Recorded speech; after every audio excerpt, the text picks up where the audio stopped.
Next time on a very spooky fine dining podcast, the season 1 finale, TGI Fridays the 13th.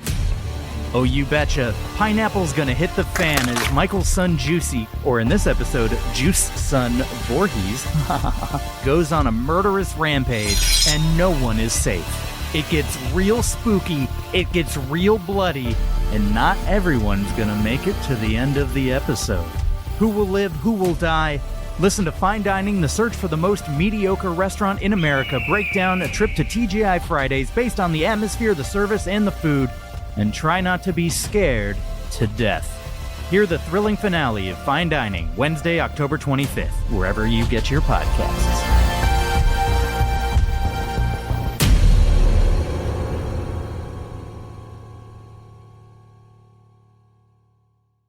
This programme was recorded before the sad news about the Queen dying broke.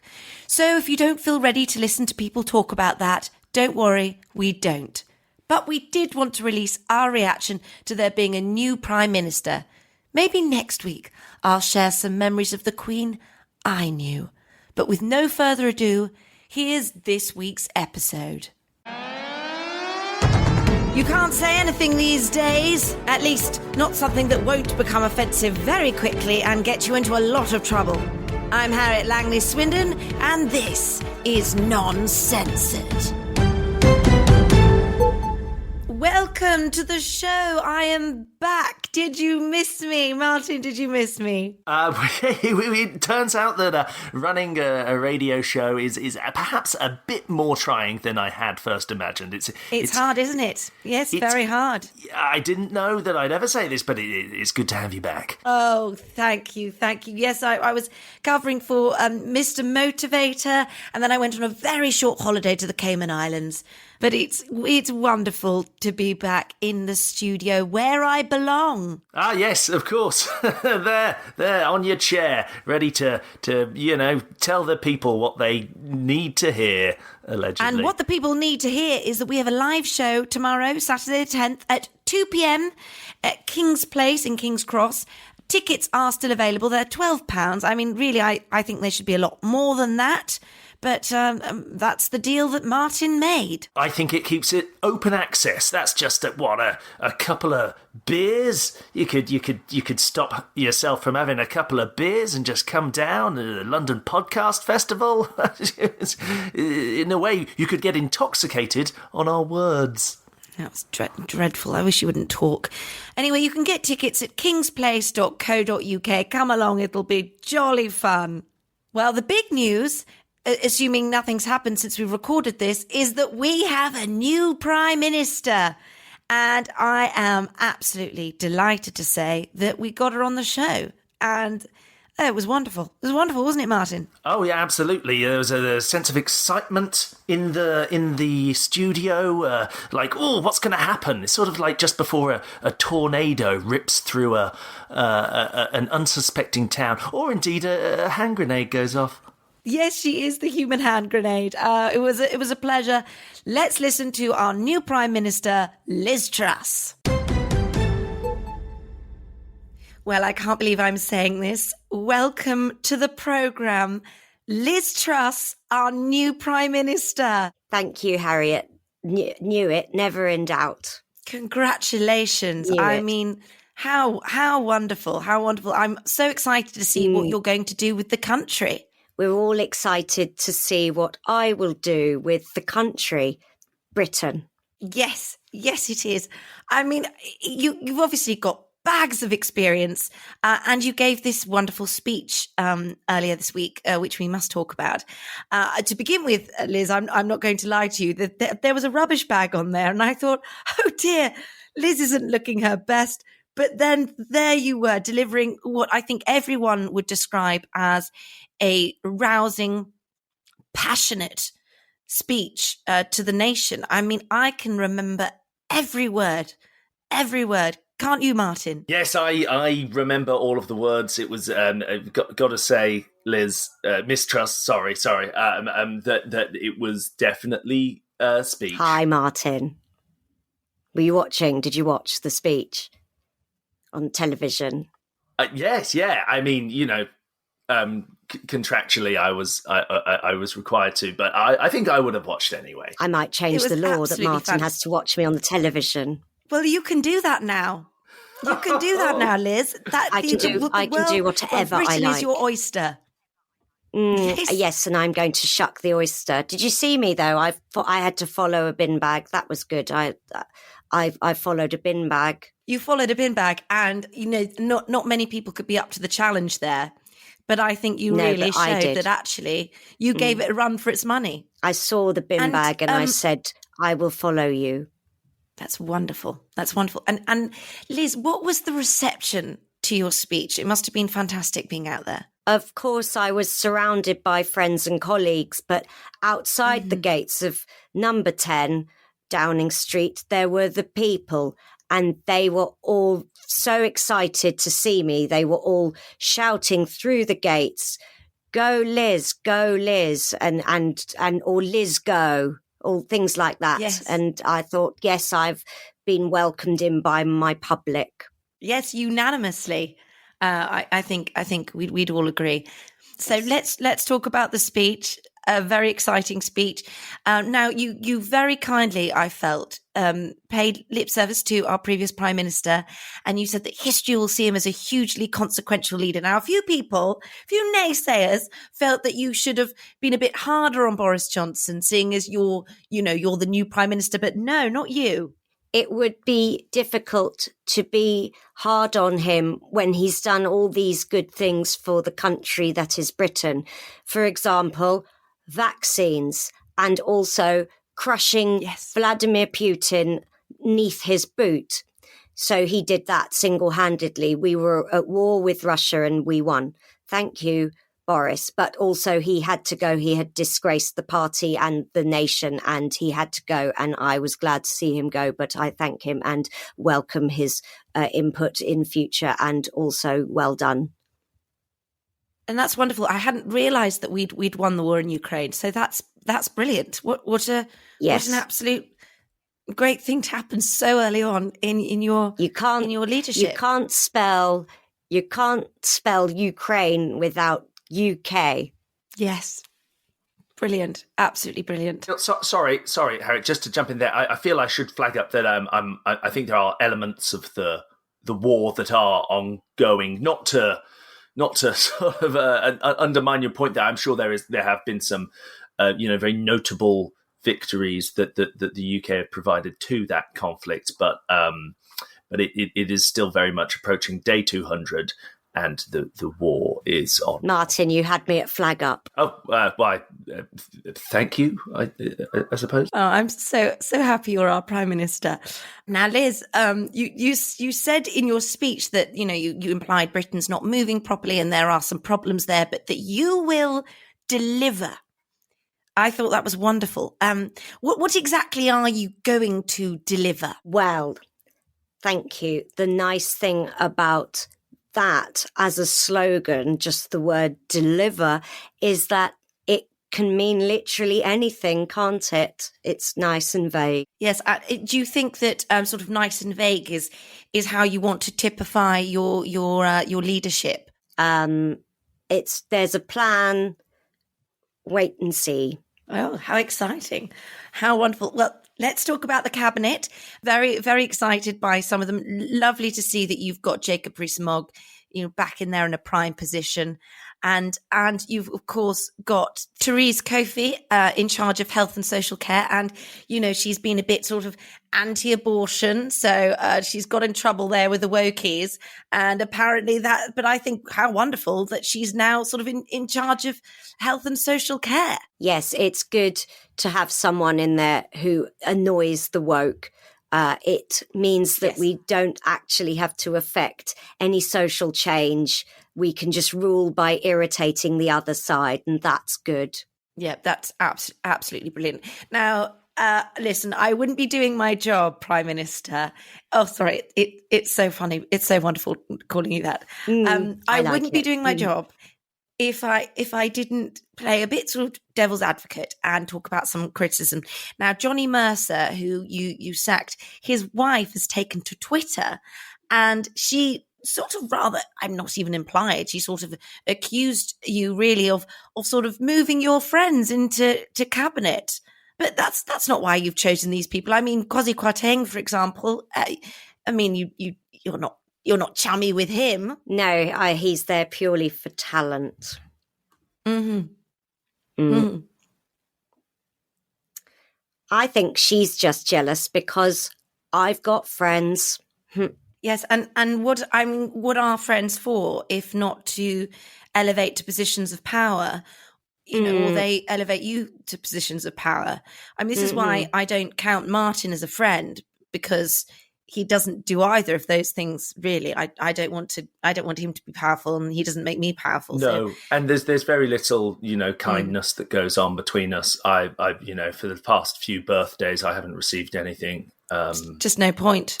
No, a kind word. So it's nice to know that there's no nepotism going on. That it's just one person telling another person what to do. In a way, it's easier. It's more honest than a friendship. I'll be your friend, Martin. Just go. Really? I yes. Would be interesting being friends with the Prime Minister. I think you're very powerful, Martin. Oh. Thank you. I mean, this is the sort of, obviously it's just gossip, but Liz is known for being a very, very friendly person with lots of friends. Yes, everywhere.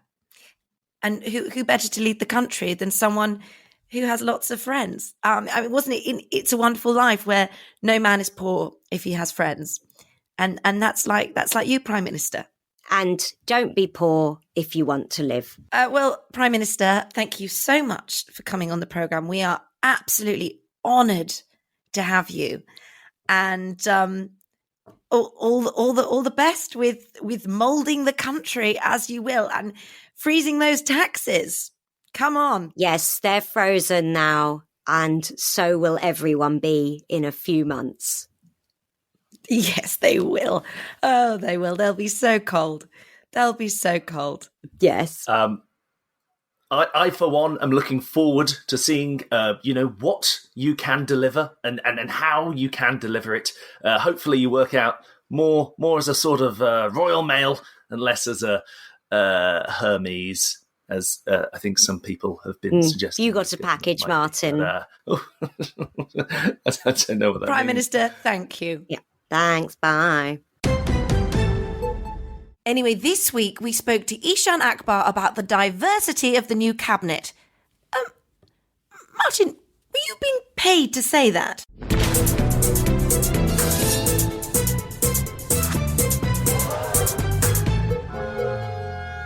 Eshaan Akbar, hello. Hello, how are you, Harriet? Oh, I'm wonderful. I've had a holiday. I'm feeling refreshed. I'm feeling great. And I have to say, I can see that you've had a lovely holiday. You're almost as dark as me. Oh, I try. Eshaan, what is your hot and spicy takeaway of the week? Well, as you are well aware, we have a new leader in our country, a certain Liz Truss. And the last few days, she has been appointing members of her cabinet. And a lot has been made about the fact that the great offices of state are held by two black gentlemen, one Asian woman, and a slightly more rotund health secretary. Now, my hot and spicy takeaway of the week is this. This is diversity gone mad, isn't it? It's just a bit too much. I'm your diversity correspondent. I understand Liz Truss trying to get on the front foot, but you want to appoint the best people for the job. You're telling me Liz Truss took one look at Jacob Rees-Mogg and did not think he was worthy. He was worthy of being Chancellor. And by the way, Nadhim Zahawi, the former Chancellor for 48 hours, the former Chancellor for 48 hours is now what? The something of the Duchy of Lancaster and Minister for Equalities? That's a very unnecessary demotion. I just feel like it looks to the rest of the world like Liz Truss is just trying to play the race card in a situation where she doesn't need to, and she's left behind some of the Tory bigwigs who should be in these positions. Eshaan, this is why I love having you on this programme, because I often think these things and I can't say them because people will accuse me of racism. But it's just wonderful because we pay you to say these things and then I can step in and agree. Well, I mean, yes, you do in principle. I've still got a few outstanding invoices. Oh, that's fine. We can clear that up. It's just a cash flow thing at the station. We're not losing advertisers. Everything's fine, but you will get paid. Okay, good. That's great. But yes, I feel like a lot of people are saying it's a good thing, and in principle, perhaps yes, it is. There'll be young Black and Asian children and young fat people who will look at the cabinet and say, "Oh, maybe one day I can do that. I can become that," and that's fine. But are you going to be good at the job? So it's interesting as well that you've mentioned Therese Kofi as being one of the diverse panel, because I'm not sure she's really been included in that description.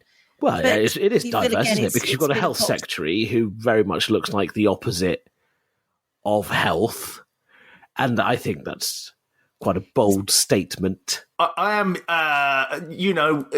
often a little nervous whenever Eshaan comes on the show. I'm always nervous. Well, yeah, I carry a low level of anxiety at all times. That's true. However, I've got to say, I do think that the size of our ministers shouldn't necessarily play a part in whether we believe they are capable of performing their duties. What upsets me is we've got this immense talent on the backbenchers. Desmond Swayne or Christopher Chope. Christopher Chope. I mean, that man has been a dedicated MP for 35 years. 35 years! When's it going to be his time to shine? He's done so many wonderful things. Well, this is it. There's all this talent, and what will happen is, as your diversity correspondent, of course, I have a very good understanding of the situation. What tends to happen is when you promote people on the basis of diversity, it puts more pressure on those people to deliver, because the moment they fail, people then assume that whole race is therefore incapable of handling money or looking after our borders, whatever the failure may be. Like Northerners. Yes, absolutely.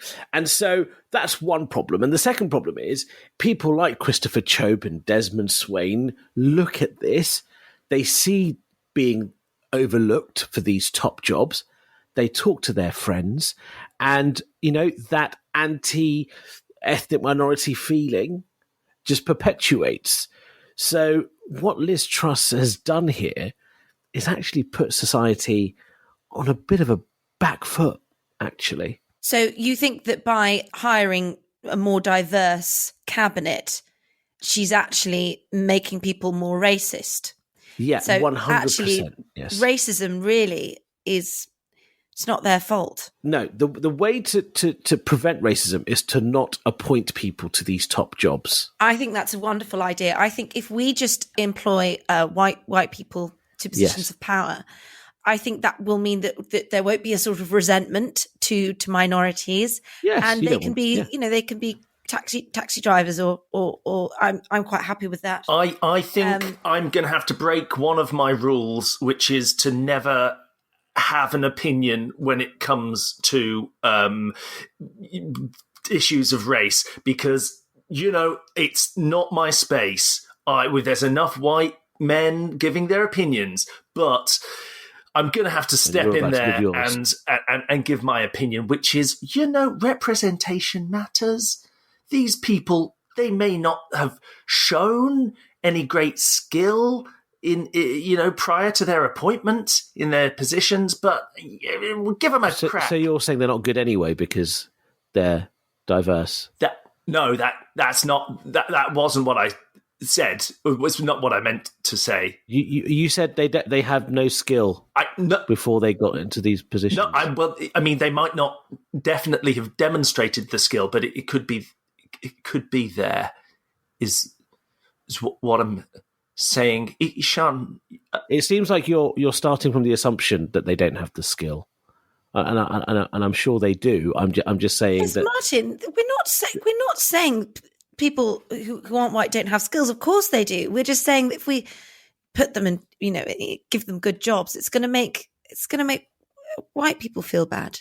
It is bad when people feel bad. Sounds like what you're saying is they don't have any skills. That's skills, no, yeah. That's not what I'm saying. That's actually unnecessarily racist. But the main thing that I make sure that I try not to be. I'm actually quite triggered and offended because it seems by this, Martin. It seems like he's saying I don't have skills. You do. Some of them are. I'm sure. But you sounded surprised. You said it. The way you said that suggested you were surprised that I had any skills. You can play tennis. There's Eshaan.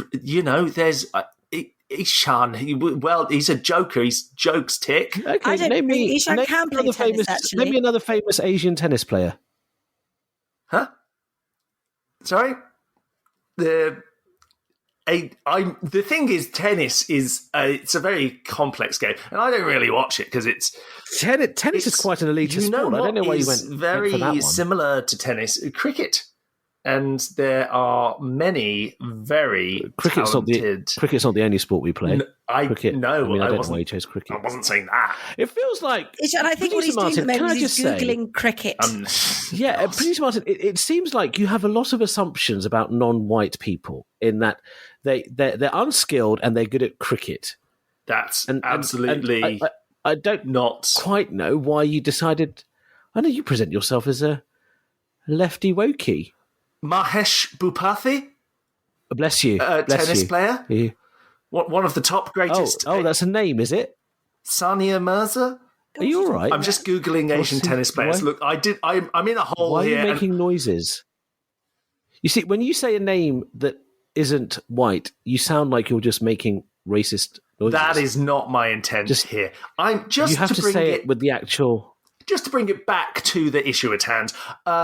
I feel like everyone should be given a chance, at least, to have a go at the position before we level these kind of They're not children, Producer Martin. These are grown adults. Give them a chance. I mean, we're not playing tiddlywinks. And we're not patronising them here, Martin. It's very patronising. Appointing them to these positions is very patronising, actually. That's exactly what it is. It's patronising. You know what? Martin, I always suspected when you used to be mean about Priti Patel, and I thought, This man has a bit of a problem. There's an undercurrent, isn't there? There's always an undercurrent. I believe that people should be allowed to not die in the channel. This is the thing with a lot of lefty wokey people. There's an undercurrent of racism wrapped up, right? But they criticise a lot of right wing people for being overtly racist. Well, I don't know. I'd rather have an overt racist than a covert racist. That's why I've got a lot of overtly racist friends, because I don't want a racist in a burqa. Thank you. I want to be able to see the racist face. That's what I want. I suppose that's good to have that cleared up in a way. Well, Martin, hopefully you'll reflect on some of your behaviour in future. I'll certainly think before talking. This has been the most triggering conversation I've had. I didn't expect it from Producer Martin. I need to text Jane.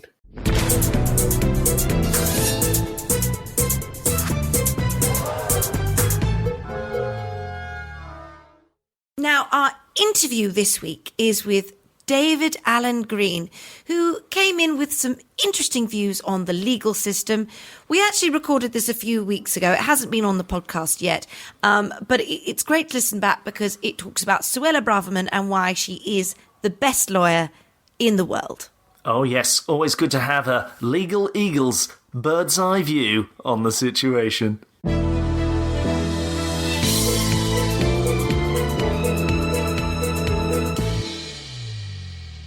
Today we are talking about the government proposals to repeal the Human Rights Act, and here with us we have David Alan Green, otherwise known as Dag, to talk us through it. Hello, Dag. Welcome to the show. Hello, Harriet. Thank you for having me on. Absolute pleasure. Now, Dag, for the benefit of our listeners who are not as learned as you and I, can you briefly, preferably in a fun, exciting way, explain what the Human Rights Act is? We have a Human Rights Act, And it's called a Human Rights Act because it allows the government to interfere with our rights, and it protects the rights of companies as well as humans. Brilliant. So, I mean, great. I didn't know that. I didn't know that companies get protected as well, because that's the worry, isn't it? People focus on the people and they forget about the companies, and that the companies have feelings too, and rights. Yes, indeed. That's because companies are legal people, just like you and me. They actually have rights, and those rights can be interfered with, and they can go to court and sue for their rights. And that's possible because they are treated as if they are humans for the purposes of the Human Rights Act. Well, I hope that there are lots of companies listening to this interview and take a leaf out of your book and just start suing. Oh, there's a lot in there for companies. There's a right to property, which companies can rely on against the government. There's a lot there which people don't know about, but the government's going to repeal it anyway. But, no, the fact that the government are repealing it is a good thing, right? Because the problem is that we're sort of subjected to these European rights when really we want to stand on our own 2 feet, stop being beholden to Europe, and scrap their nasty hold on our human rights and just sort of protect and start our own human rights, right? That's what we're doing. That's the clever thing. The government isn't getting rid of the jurisdiction of the European Court at all. And indeed, the European Convention of Human Rights will still have effect in English law. All they are doing, Harriet, is repealing the Human Rights Act and bringing out a new piece of legislation called the Bill of Rights, which also gives effect to the European Convention of Human Rights. They just make it a lot more difficult for people to actually rely on them in practical circumstances. But those European rights will still be there. Wait, no. Look, I know you're the lawyer and you understand law, but this doesn't seem right to me. So, what you're saying that this won't do anything? This won't protect us from nasty European bendy banana rights? It will actually make more of a role for the European Court, because if people can't rely on their European Convention of Human Rights in the UK, they can now go to Strasbourg and petition for their rights. So a piece of legislation which quite cleverly restrained the role of the Strasbourg Court is being repealed and replaced with a piece of legislation which means that there will be more cases for you to comment on about people from the United Kingdom going to Strasbourg to rely on their human rights. Sorry, but didn't we stop all that with Brexit? They can't go to Strasbourg now. They need a different passport. No, because the European Convention of Human Rights is a separate European instrument to the European Union treaties. It is distinct. There are far more countries in the European Convention of Human Rights than in the European Union. Brexit didn't make any difference at all. Yeah, no, I think Brexit's made a lot of difference in this country, I think you'll find. I just listened to Suella Braverman, who is, as we know, the best lawyer in the country. And she is. She's the leader of all us barristers and solicitors. I'm so glad you see that, Dag. Often a lot of wokey lawyers, which some people have branded you as, by the way, they're quite mean about her. And I think it's jealousy, because she's got a great handle on the law. She knows how to interpret it. But she is a big promoter of Brexit. And I think she'll tell you that Brexit is the way forward. Well, she's representative of many lawyers, because most lawyers are not qualified to be Attorney General. And she represents the vast majority of us lawyers in not being qualified to be Attorney General. But she makes a mistake here about the European Union is distinct from the European Convention on Human Rights. So what this means, Harriet, is that you could try and have Brexit all over again and try and take the United Kingdom out of the European Convention on Human Rights. But there will be huge problems if you do try to do that, but you could have that wonderful Brexit feeling all over again with a different European organisation. See, that does actually sound quite appealing. I thought it would do. Brexit. We could have another Brexit party. Didn't Producer Martin? We had a Brexit party, didn't we? We could have another one. Oh yes, there was Eton mess and fish and chips and lots of very very sort of dangerous, risky language thrown about. Yeah. But Dag, I want to go back to this. What do you mean she's not qualified to be what are the qualifications for being Attorney General? Well, being the Attorney General means you have to be partly judicial in your capacity and partly legal. It's called a quasi-legal role. Not crazy, but quasi. Quasi. It means that you have to be part of the government, but also be independent and give the government candid legal advice, which the government may not want from time to time. But she's not qualified to do that because she doesn't even want to be quasi-independent. She is a full-hearted member of this government as a minister, and it doesn't suit the role of Attorney General to have such a politicised figure. And so that is why I would say she is not qualified to be Attorney General, because she does not respect how you have to be independent. And sometimes you know this as a pundit. Sometimes you have to tell people things they don't want to hear. And that is what the Attorney General should be doing for the government with its legal advice. But she does tell people things they don't want to hear. She just doesn't tell the government that. She tells all true. the wokey. She puts the wokey left in their place, which is what I like to think that I do. Yeah. I don't hear a lot of the things that she says. Well, then Harriet, you would be just as qualified to be Attorney General as Braverman. Oh, wonderful. Could we, Martin, could you get in touch with the government, maybe put me forward? I can certainly look at the paperwork. I'll see what can happen. I think this could, because I could. You would also get QC after your name as well, for free. It's quite fun, isn't it, having some extra letters after you. You could say that I'm... And Right Honourable in front. You'd get all the paraphernalia, both sides of your name. Large as your name is, you'd have even more. Oh, my goodness. Dag, I mean, I'm practically... you could say, because if all that's standing in the way is just the government electing me, you could say I'm QC already, couldn't we? Could we add that to the show, Martin? Just add Harriet Langley-Swindon QC, just see what happens? I think we may run into some legal problems. I could be the British version of Judge Judy. Oh, as long as you don't call yourself a barrister or a solicitor. You can't do that, but just shoving QC at your name, who would know the difference? I feel like you've started a series of events that you don't quite understand, Dag, but that's fine. Thank you for that. It's going to be a lot of this is so wonderful. I can't believe I'm now QC, Harriet Langley-Swindon QC. Then I can start a legal blog like yours, Dag. Give you a run for your money.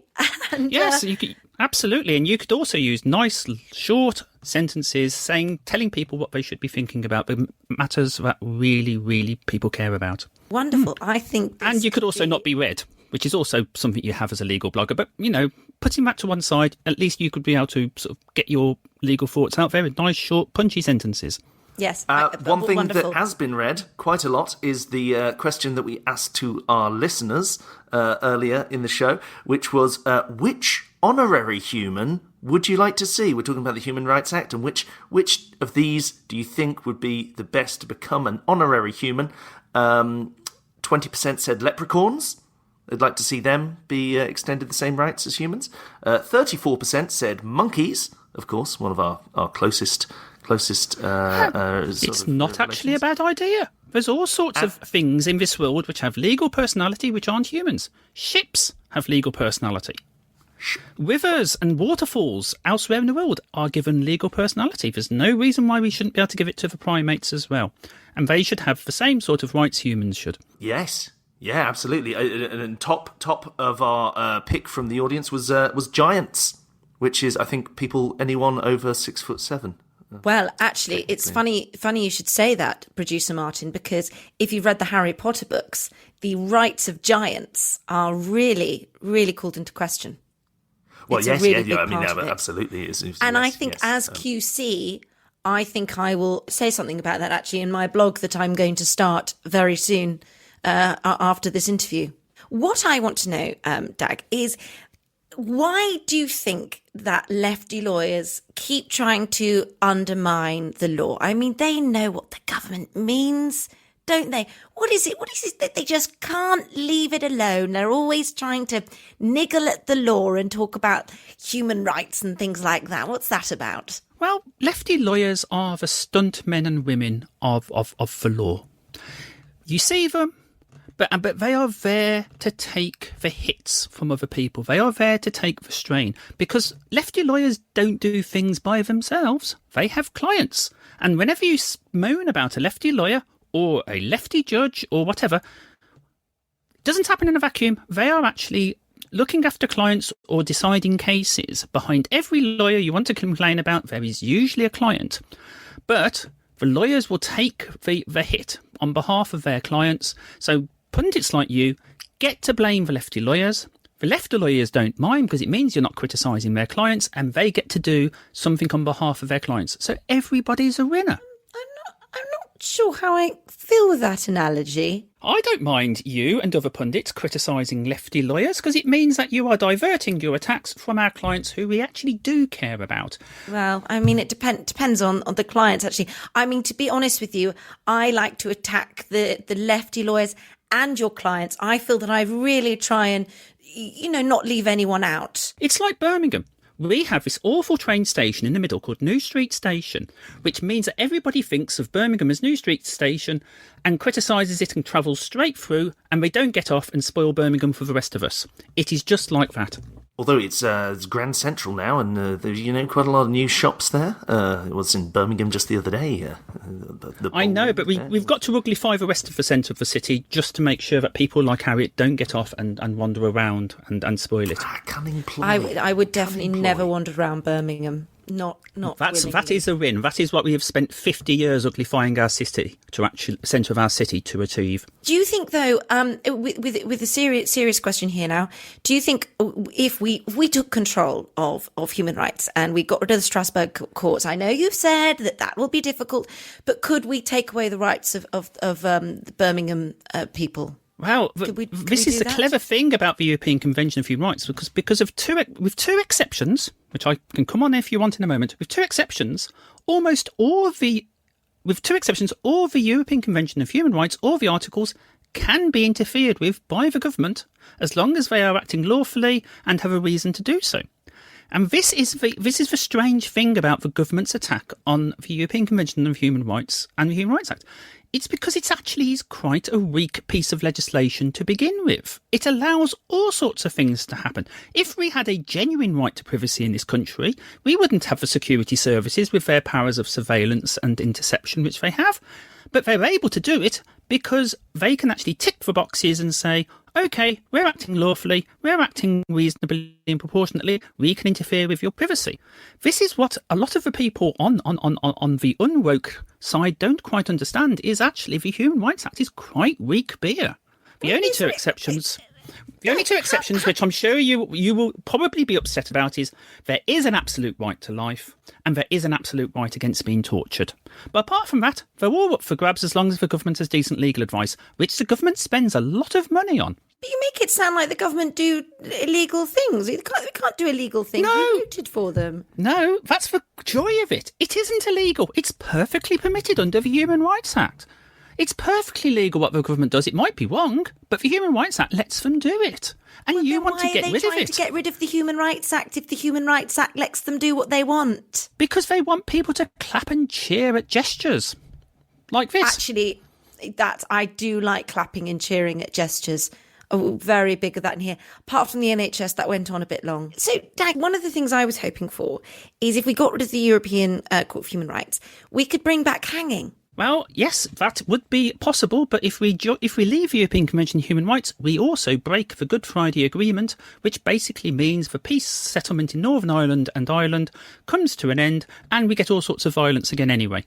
So, but everyone goes on about the Good Friday Agreement. It's like, oh, come on, it just all this sort of lawyery rubbish, and you're just going, you're just getting upset because of Brexit. Stop it. Just sort it out, Ireland. We've given you a border in the sea. That's fun. But the European Convention on Human Rights and the UK being part of it and Ireland being part of it gave a way of solving the problem of the Irish border. Our membership of the European Union also gave us a way of solving the problem with the Gibraltar border. That has meant that people like you could keep on saying, hurrah, we've got little bits of the map read, longer. Now we've got to face up to some really fundamental contradictions about our relationships with Ireland and Northern Ireland and Spain and Gibraltar, which we didn't have to do before. And you could have basked even longer in having little dots of red around the world on world maps, saying, oh, that's all part of the British Empire. Well, I'm afraid we're going to have to face up to little parts of the map not being part of the United Kingdom's crown dependencies and otherwise because of these agreements. Yes, it's also counterproductive. And you all voted for it. We know what we voted for. I'm sorry, I'm going to have to contact Suella Braverman about this because I'm not convinced you are a proper lawyer. I don't think you really know what you're talking about. As a QC, I have a good grasp of the law, and this doesn't sound familiar to me. I don't buy it. I'm sorry.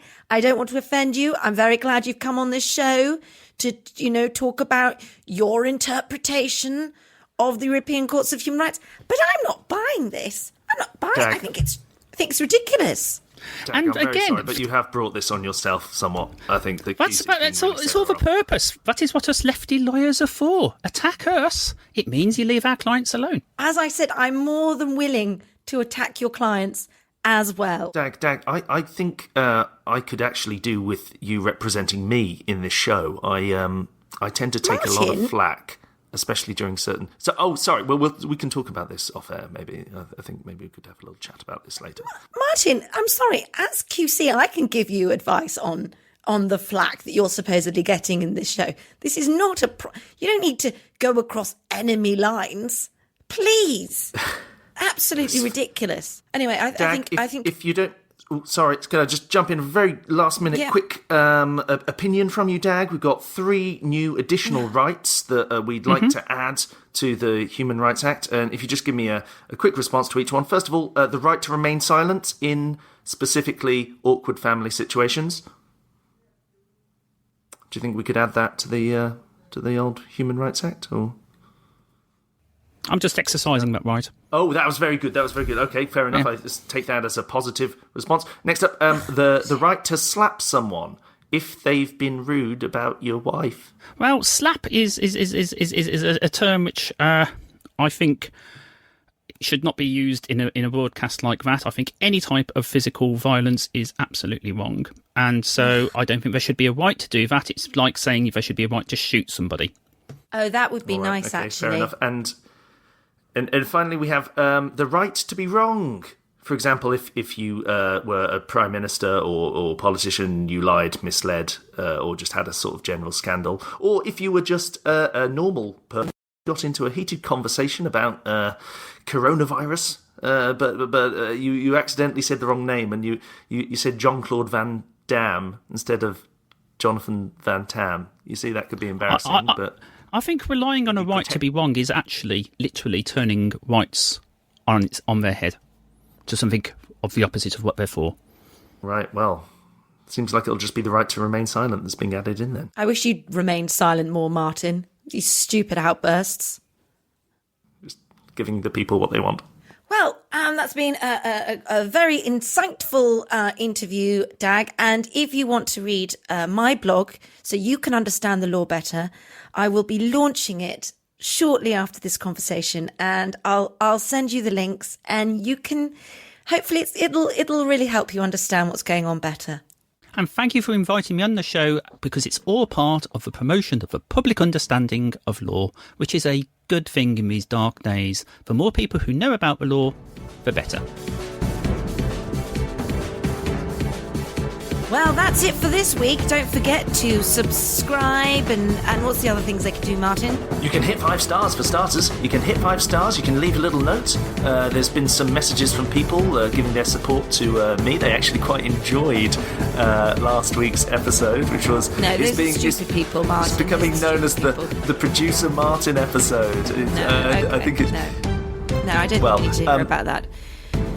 You can leave positive comments in there. People do read them, so make sure you use your best words. And as I say, come along to our podcast tomorrow. It's going to be a lot of fun. But if you can't come, then it's your loss, and I feel sorry for you.